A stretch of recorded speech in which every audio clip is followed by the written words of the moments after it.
Good morning, traders. This is Perry Wilkie with StartupTrading.com. It is 8:32 a.m. Eastern Time on Monday, September 22nd. So I'm on a little bit early this morning. I have to go help a friend out with something. I won't be around in the morning, so I'm going to share the grids I usually share in the morning early, which means the overnight value areas aren't completed right. I took them about 10 minutes ago. So, but I'll share those with you. I'll give an update early afternoon for those of you that are interested in getting the full value area. By then, we might not be anywhere near, but I'll post an update in there more later. But all of the positioning data is in there. It's correct for what we've got. And then I took for the futures, I took my best guess as to where those lines will be. But if you use the positioning chart, you can always look uh, at the ETFs for the real value, right? And the SPX for the cash.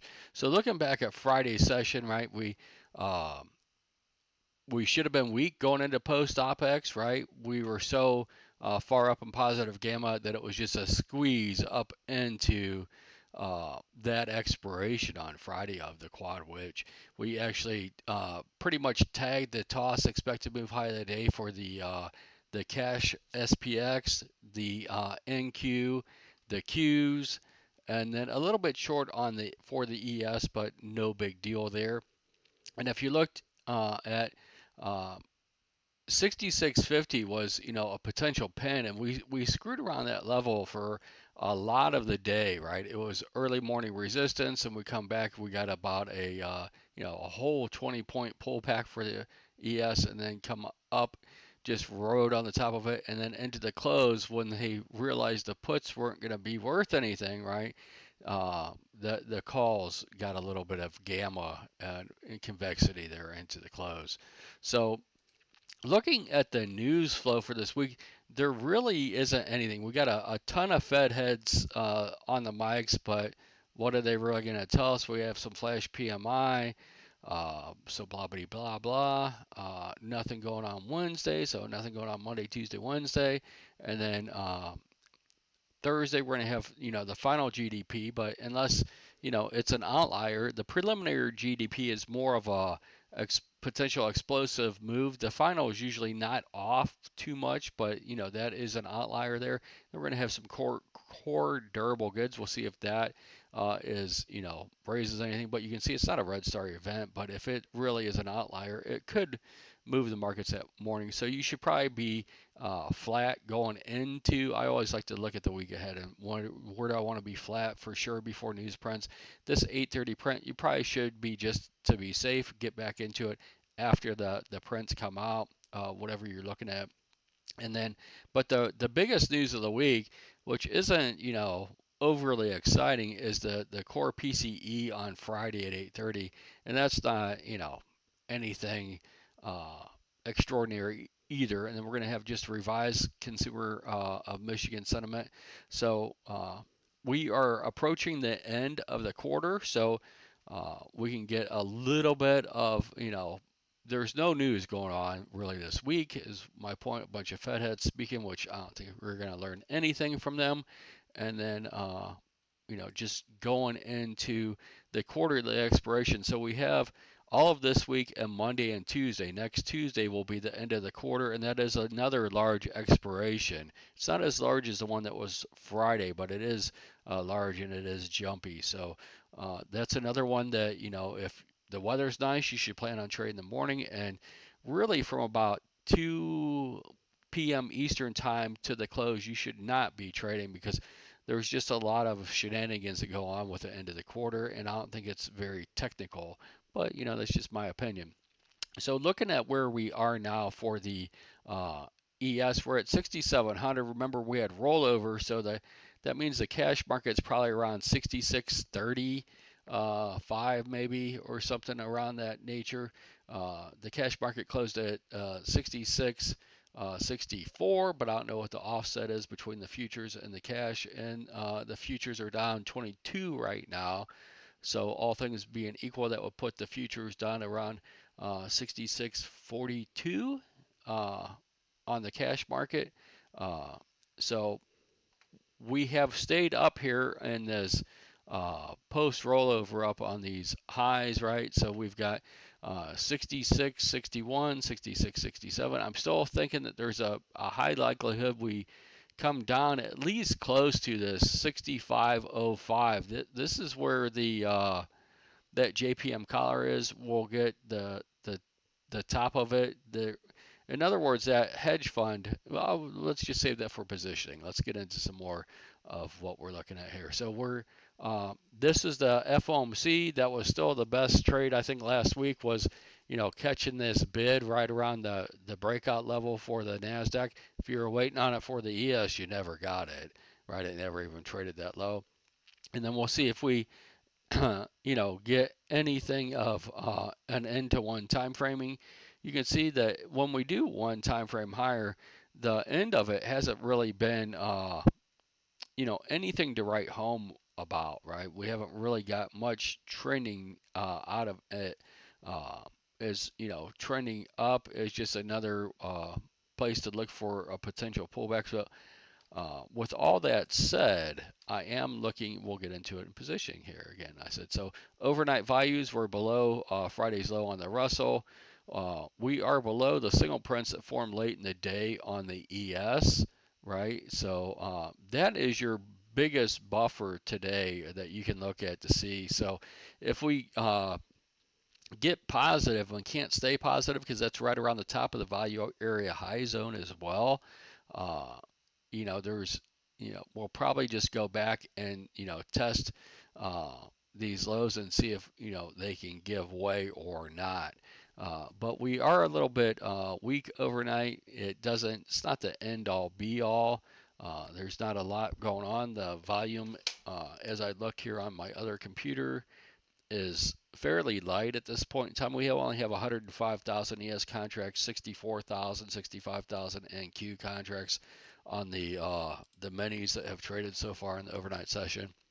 So we did hit this call wall finally on the Qs right at 600, and we topped it by a nickel on Friday.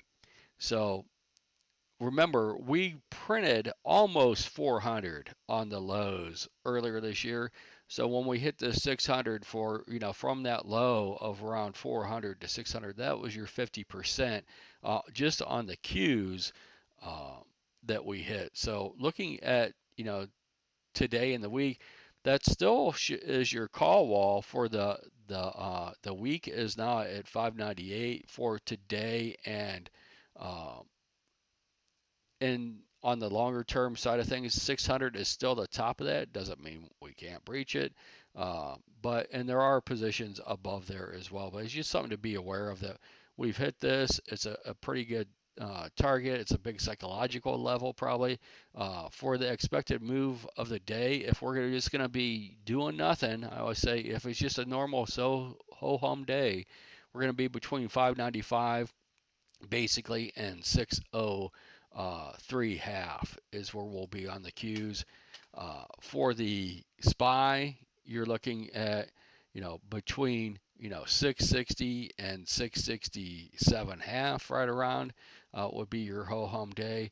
And the call wall for the week is right here at 663. So, that you need to push over that, right? And we'll see what we have for that.